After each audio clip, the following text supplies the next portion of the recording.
Hello student, good morning. Today we are going to start our lecture with new chapter number 2, random variable and discrete probability distribution. This is our new chapter number 2. First we have to understand what is the meaning of random variable. उससे पहले हम लोग सीखते हैं random experiment जो हम chapter number 1 में सीख चुके हैं. So what is the meaning of random experiment? तो हम एक एक्सपेरिमेंट करते हैं, उसके आउटकम्स भी हमें पता होते हैं, राइट? और फिर आउटकम्स भी हमें पता होते हैं, बट जब हम उस एक्सपेरिमेंट को करते हैं तब कौन सा आउटकम्स आएगा उसकी हम प्रेडिक्शन नहीं कर सकते. अंडरस्टैंड?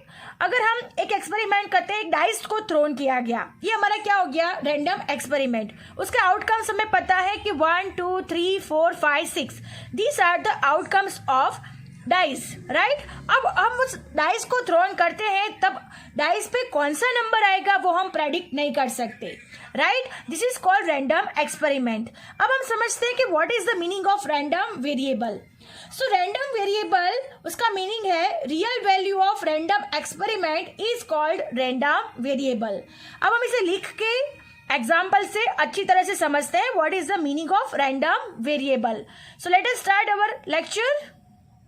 नाउ लुक एट ये स्टूडेंट, रैंडम एक्सपेरिमेंट किसको बोलते हैं? रैंडम एक्सपेरिमेंट किसको बोलते हैं? रैंडम एक्सपेरिमेंट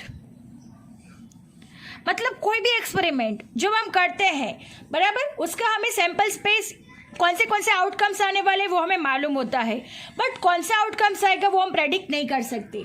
अब ऐसे ही हम रैंडम वेरिएबल समझते हैं.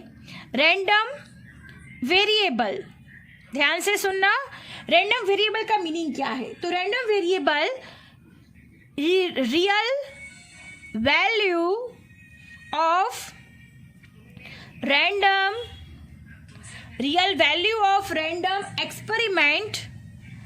experiment is called random variable.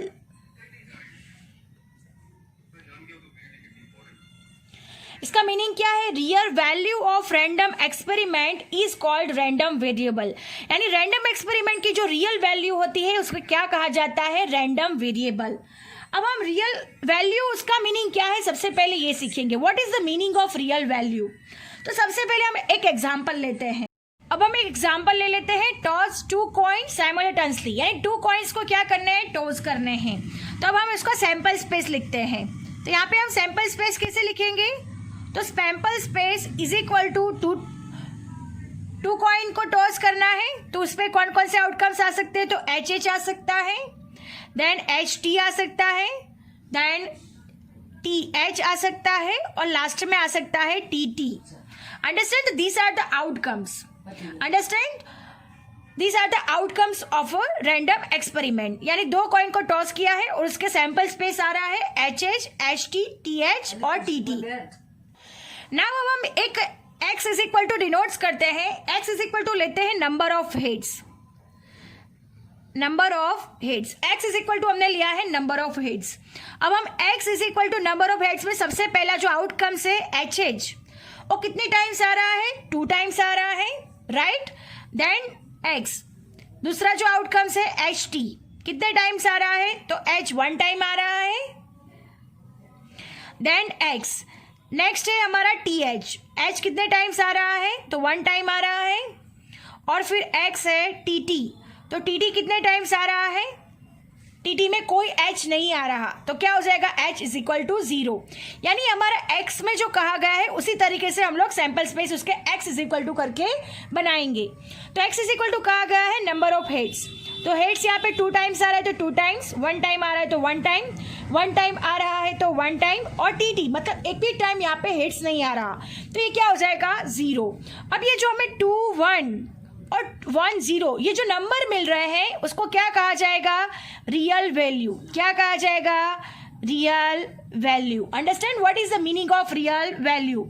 हमें यहाँ पे क्वेश्चन में कहा गया है, जैसे डेफिनेशन में कहा गया है, real value of a random experiment. ये हमारा रैंडम एक्सपेरिमेंट था, उसका जो हमने रियल वैल्यू मिला 2110 is called a random variable. अब रैंडम वेरिएबल यहाँ पे कैसे मिलेगा, तो x जो हमने नंबर ऑफ हेड्स लिया है, जो हमने x को डिनोट किया है नंबर ऑफ हेड्स, तो x इज इक्वल टू क्या हो जाएगा, रैंडम वेरिएबल। क्या हो जाएगा, रैंडम वेरिएबल। अंडरस्टैंड, ये हमारा क्या हो जाएगा, रैंडम वेरिएबल। अंडरस्टैंड, तो ये x हो जाएगा हमारा रैंडम वेरिएबल और जो नंबर आ रहे हैं उसको क्या कहा जाएगा, रियल वैल्यू। अंडरस्टैंड। अब हम इसे अलग तरीके से भी दिखा देते हैं ताकि आपको और अच्छे से समझ में आ जाए।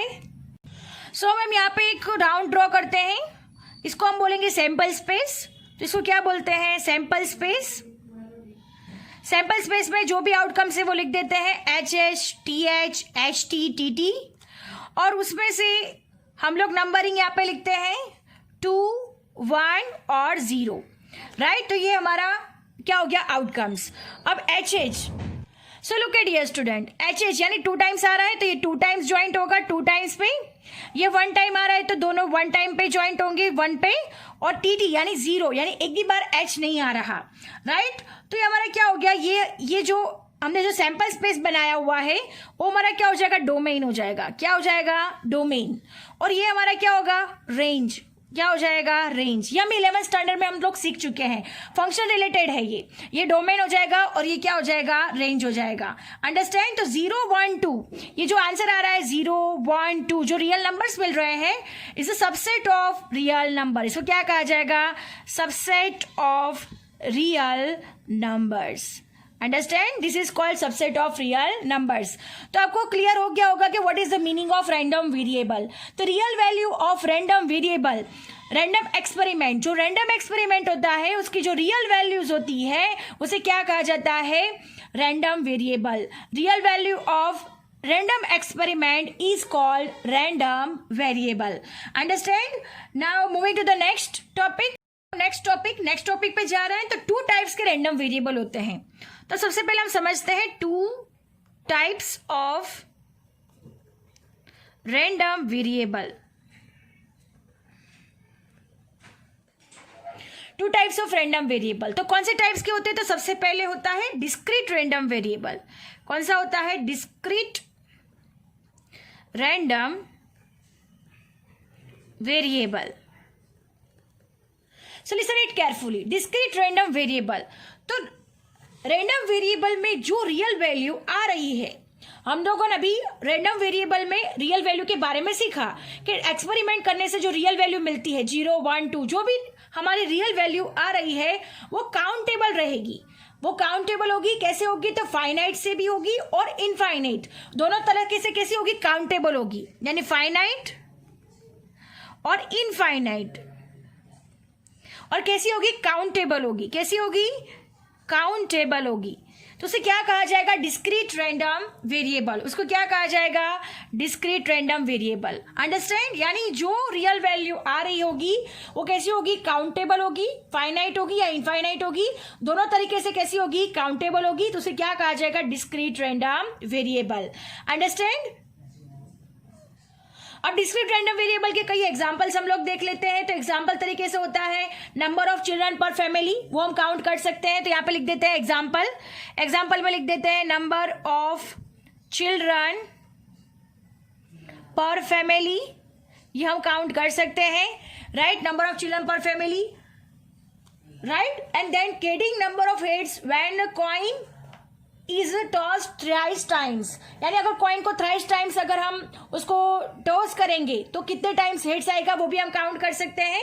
तो ये हमारे क्या हो गए, example of discrete random variable. तो ये कौन सा एग्जांपल हो गया, discrete random variable. Discrete random variable का मीनिंग क्या है कि जो रियल वैल्यू होती है वो काउंटेबल होगी, फाइनाइट होगी या तो इनफाइनाइट होगी, बट कैसी होगी, काउंटेबल होगी। तो उसको क्या कहा जाएगा, discrete random variable.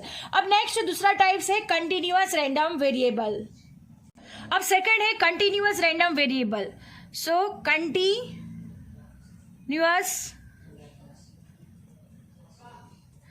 Random variable. अब इसका मीनिंग क्या है, तो कंटिन्यूअस रैंडम वेरिएबल का मीनिंग ये है कि रैंडम वेरिएबल में कोई 2 सर्टेन वैल्यू के बीच में इनफाइनाइट नंबर की वैल्यू होगा तो उस टाइप के वेरिएबल को क्या कहा जाएगा, कंटिन्यूअस रैंडम वेरिएबल। इसका मीनिंग ये है कि दो सर्टेन वैल्यू के बीच में अगर हम एक वैल्यू ले लेते हैं a और x लेस देन b, तो कोई दो वैल्यू के बीच में जो इनफाइनाइट नंबर होंगे तो उसको क्या कहा जाएगा, कंटिन्यूअस रैंडम वेरिएबल। यानी यहाँ पे क्या होता है, दो वैल्यूज दी होती है, दो वैल्यूज के बीच में जो इनफाइनाइट नंबर होते हैं उसको क्या कहा जाता है, कंटिन्यूअस रैंडम वेरिएबल। अब ये x क्या हो सकता है, तो x हो सकता है वेट हो सकता है किसी का, टेम्परेचर हो सकता है, या तो फिर हो सकता है हाइट हो सकती है, या फिर हो सकता है एज हो सकती है, राइट। यानी इन दोनों के बीच में जो भी नंबरिंग होंगे उसको क्या कहा जाएगा, कंटिन्यूअस रैंडम वेरिएबल। यानी x इज इक्वल टू क्या होगा, इनफाइनाइट नंबर, यानी दो वैल्यू के बीच में जो इनफाइनाइट नंबर उसको क्या कहा जाएगा, x को क्या कहा जाएगा, कंटिन्यूअस रैंडम वेरिएबल। अंडरस्टैंड। यानी रैंडम वेरिएबल में कोई दो सर्टेन वैल्यू के बीच में कोई इनफाइनाइट नंबर वैल्यू लेगा तो उस टाइप के वेरिएबल को कंटिन्यूअस रैंडम वेरिएबल कहा जाएगा। अंडरस्टैंड। तो ये दो टाइप्स थे हमारे, डिस्क्रीट रैंडम वेरिएबल और continuous random variable. I hope you understand it very well. अब हमें इस चैप्टर में क्या फाइंड करना होगा, तो इस चैप्टर का बेस है डिस्क्रीट प्रोबेबिलिटी डिस्ट्रीब्यूशन। अब डिस्क्रीट प्रोबेबिलिटी डिस्ट्रीब्यूशन के लिए आप लोगों को एक बात दिमाग में बिठा लेनी है कि डिस्क्रीट प्रोबेबिलिटी डिस्ट्रीब्यूशन का टोटल हमेशा, कोई भी प्रोबेबिलिटी का डिस्ट्रीब्यूशन का टोटल हमेशा कितना होना चाहिए, 1 होना चाहिए। कितना होना चाहिए, 1। अगर वो डिस्क्रीट प्रोबेबिलिटी डिस्ट्रीब्यूशन है तो उसका आंसर 1 आएगा, अगर वो डिस्क्रीट प्रोबेबिलिटी डिस्ट्रीब्यूशन नहीं है तो उसका आंसर 1 नहीं आएगा। अगर हमें क्वेश्चन में कहा गया है कि is it a discrete random variable, ऐसा क्वेश्चन मार्क करके गया है कि is it a discrete probability distribution, ऐसा भी क्वेश्चन मार्क करके कहा गया है, तो हमें क्या करना होगा, जो भी हमें आउटकम्स दिए होंगे, जो भी हमारा क्वेश्चन होगा उसे सॉल्व करने के बाद अगर हमारा आंसर 1 आता है, अगर हमारा आंसर 1 आता है तो वो हमारा डिस्क्रीट प्रोबेबिलिटी डिस्ट्रीब्यूशन होता है। अगर हमारा आंसर 1 नहीं आता तो वो हमारा डिस्क्रीट प्रोबेबिलिटी डिस्ट्रीब्यूशन नहीं है। अंडरस्टैंड। ये बात आप दिमाग में बिठा लीजिएगा कि डिस्क्रीट प्रोबेबिलिटी डिस्ट्रीब्यूशन का आंसर 1 आना चाहिए। यानी x1 p of x2 p of x3 is equal to answer क्या आना चाहिए, 1 ही आना चाहिए।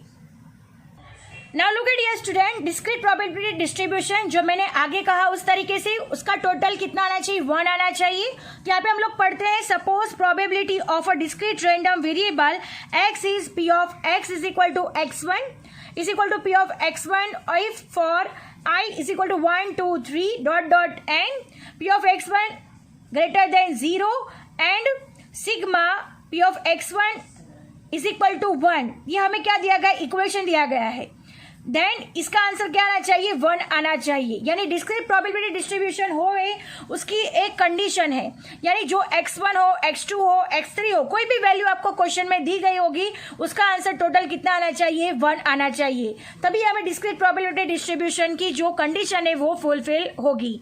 अंडरस्टैंड। यहाँ पे लिखा हुआ है इज इक्वल टू 1 होगा, then set of real values p of x1 p of x2 p of xn is called probability distribution of a discrete random variable x।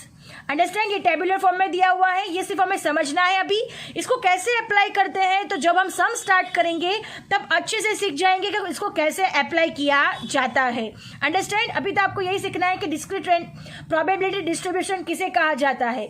तो जो भी हमें p of x1 p of x2 p of x3 जो भी हमें कुछ भी दिया गया हो उस सब का टोटल कितना होना चाहिए, 1 होना चाहिए। तभी ये हमारी जो कंडीशन है वो फुलफिल होगी। Understand. So let us start our exercise 2.1 sum number 1। जी जो इस पे बेस्ड है तो हम उसकी एक्सरसाइज का स्टार्ट करते हैं। एक्सरसाइज में सम नंबर 1 स्टार्ट करते हैं। So let us start exercise 2.1 sum number 1। Examine whether the following distribution is a probability distribution of discrete random variable x। p of x is equal to x plus 2 divided by 25, x is equal to 1 2 3 4 5। so this is our question। Question में क्या कहा गया है कि ये जो distribution दिया गया है वो डिस्क्रीट प्रोबेबिलिटी डिस्ट्रीब्यूशन है, क्वेश्चन मार्क है। तो हमें ये इसको फाइंड करना है, एग्जामिन करना है कि ये डिस्क्रीट रैंडम वेरिएबल x का प्रोबेबिलिटी डिस्ट्रीब्यूशन है या नहीं, बराबर। तो हम लोगों ने आगे ही हमने अभी डिस्कस किया कि डिस्क्रीट प्रोबेबिलिटी डिस्ट्रीब्यूशन का टोटल क्या होना चाहिए, 1 होना चाहिए। तो राइट, तो हमने पी ऑफ एक्स दिया गया है x plus x divide by 25, ये हमें इक्वेशन दिया गया है, और x इज इक्वल टू की वैल्यू दी गई है, तो 1 2 3 4 5। तो हम क्या करेंगे, x is equal to 1, first p of 1 रखेंगे तो x यहाँ पे 1 रखेंगे, फिर p ऑफ 2 यानी 2 रखेंगे, फिर p of 3, p of 4, p of 5। इस तरह से हमें पूरी की पूरी सारी की सारी वैल्यूज मिल जाएगी। p ऑफ 1 की वैल्यू मिलेगी, p ऑफ 2 की वैल्यू मिलेगी, p ऑफ 3, p ऑफ 4 और p ऑफ 5 सबकी वैल्यूज मिल जाएगी।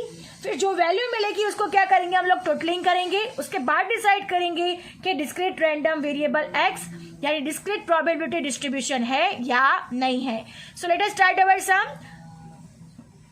Now look at dear student, first sum है, हमने क्वेश्चन में दिया गया उस तरीके से यहाँ पे लिखते हैं, p of x is equal to, question में दिया गया है x प्लस 2 डिवाइड बाई 25, और x इज इक्वल टू दिया गया है 1 2 3 4 एंड 5।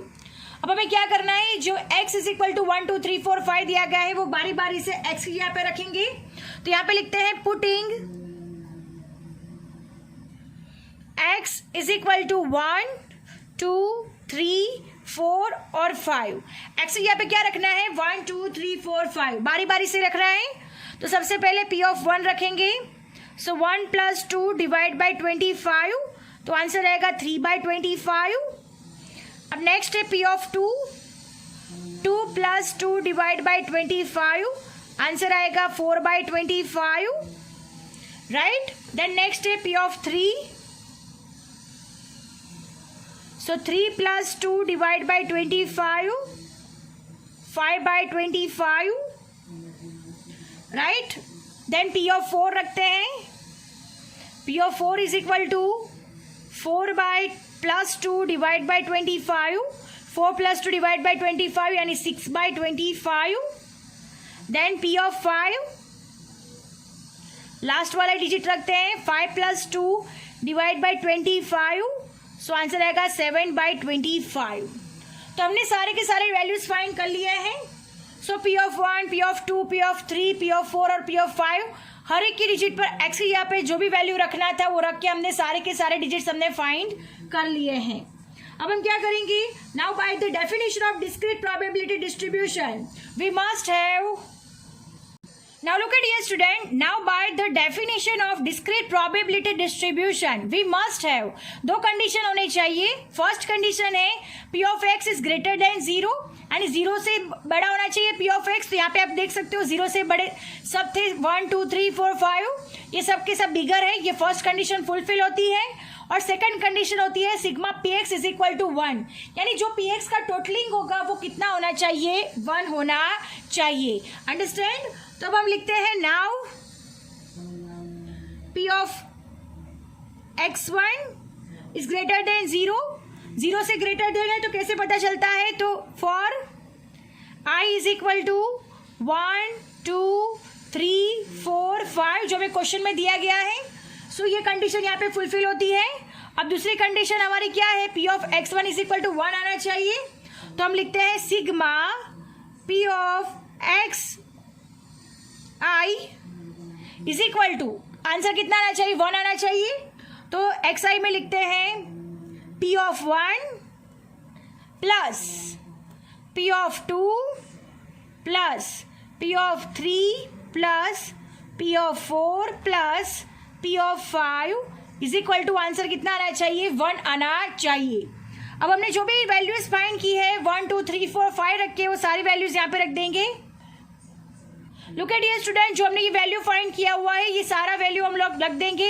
p ऑफ 1 के अंदर 3 बाई 25, p ऑफ 2 के अंदर 4 बाई 25, p ऑफ 3 के अंदर 5 बाई 25, p ऑफ 4 के अंदर 6 बाई 25 और p ऑफ 5 के अंदर 7 by 25। Now look at here student, हमने अकॉर्डिंग टू द क्वेश्चन जिसे p ऑफ 1 फाइंड किया था उस तरह के सारे डिजिट्स रख दिए, 3 by 25, 4 by 25, 5 by 25, 6 by 25, 7 by 25। अब हम इस सबका टोटलिंग करेंगे तो कितना आएगा, 6 प्लस 4 10, 10 प्लस 5 15, 15 प्लस 3 16, 17 18, 18 प्लस 7 यानी 25 अपॉन 25, दोनों कट हो जाएंगे तो फाइनल आंसर आएगा 1। तो ये हमारी कंडीशन फुलफिल कर रहा है कि sigma P of x I is equal to हमारा आंसर क्या आना चाहिए 1 आना चाहिए. So 25/25 is equal to 1. तो ये हमारा कौन सा प्रोबेबिलिटी डिस्ट्रीब्यूशन हो गया. तो डिस्क्रीट प्रोबेबिलिटी डिस्ट्रीब्यूशन यहाँ पे हो रहा है बिकॉज सबका टोटल 1 आना चाहिए. तो हम लोग देख सकते हैं कि 4 + 3 + 5 + 6 + 7 का 25. सो 25/25 इज इक्वल टू 1 आंसर आ रहा है. अभी मैं इसका आंसर लिखेंगे. तो आंसर कैसे लिखेंगे. So look at here student, हम इस तरह से इसका आंसर लिखेंगे. Thus condition of probability distribution of discrete random variable are satisfied. दोनों की दोनों कंडीशन फुलफिल हो रही है यहाँ पे. So the given distribution is a probability distribution of a discrete random variable x. So our sum is over here. I hope you understand it very well and our lecture is also over here. Thank you students.